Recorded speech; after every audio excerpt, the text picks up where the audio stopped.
Hey everyone, welcome back. If you're dealing with the frustrating L2 error code on your Maytag dryer from 2025 models, you're in the right place. This error typically signals a problem with the dryer's thermal cutoff or a blockage in the venting system, which can cause overheating. Don't worry.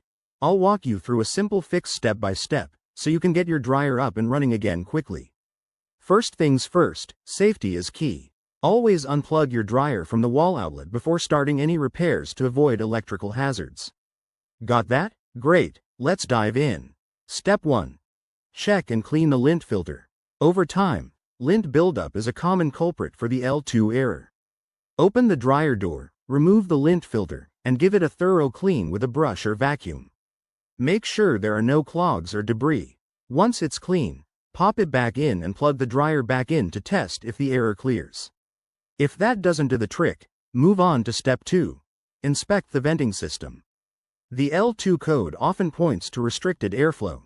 Go outside and check the dryer vent exhaust. Use a vent brush or a vacuum with a long attachment to clear out any lint, bird nests, or blockages.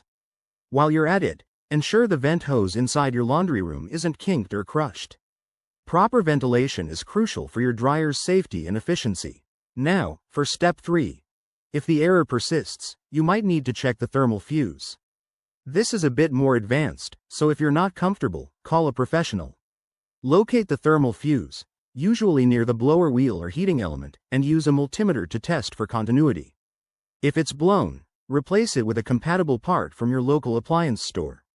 After making any repairs, reset your dryer by pressing and holding the power button for about 10 seconds, then run a test cycle.